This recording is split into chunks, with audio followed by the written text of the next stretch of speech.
Iya. Halo semuanya. Ya, kali ini saya kembali lagi membahas firman Tuhan. Dan firman Tuhan kali ini adalah melanjutkan dari topik Salomo yang kemarin, yakni tentang Salomo dalam memberi keputusan. Ini adalah kasus yang cukup terkenal dalam sepanjang sejarah pemerintahan Salomo. Ini kasus yang paling terkenal. Mari kita baca di 1 Raja-Raja 3 ayat 16 sampai 28. Ya. Jadi waktu itu ada 2 orang perempuan. Ya. Bisa dibilang 2 orang ibu. Dengan kasus ini dia adalah perempuan sundal atau orang yang melakukan hubungan di luar nikah lah ya.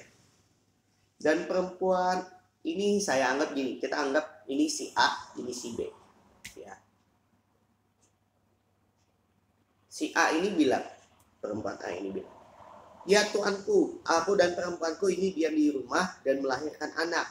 Waktu dia di rumah itu, waktu itu dia juga ada, dan 3 hari sesudah aku, perempuan ini juga melahir. Kami sendirian, tidak ada orang di situ. Kami berdua di rumah.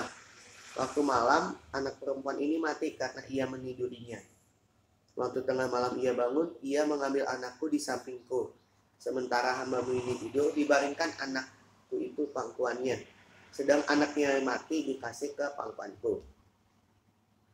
Waktu aku bangun, tampaklah anak itu udah mati. Tapi pas aku mengamati, ini seperti bukan anakku."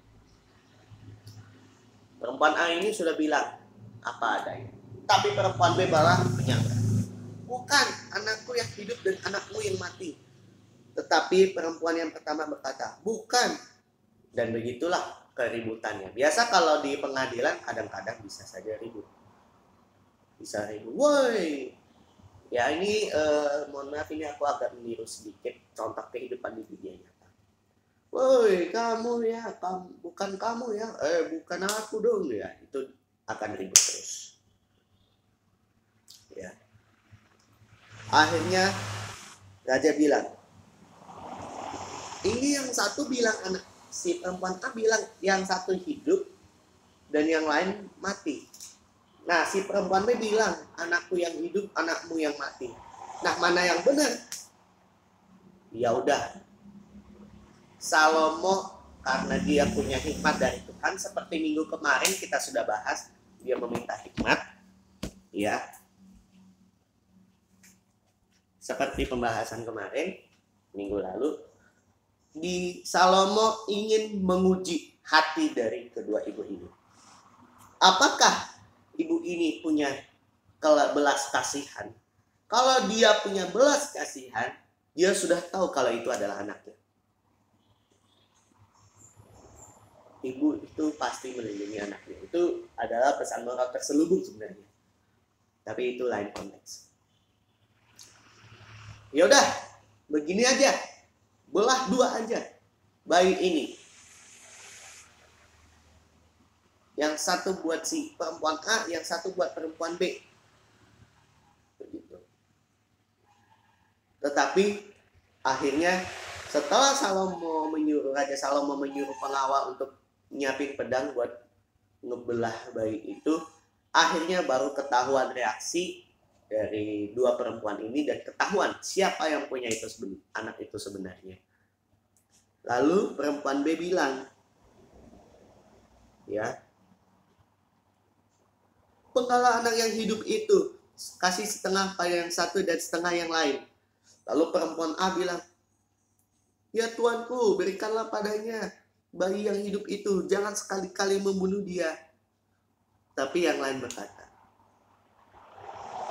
"Supaya jangan untukku atau untukmu, penggalah." Nah, si perempuan B itu yang tadi bilang ya.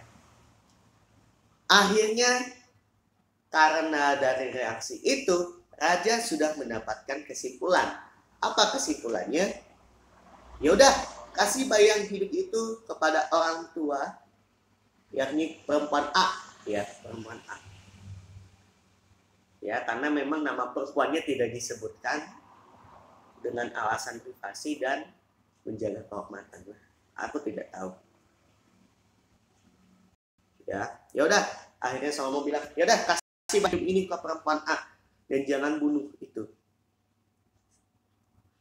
Ya, sebab dia memang benar-benar ibu dari anak itu.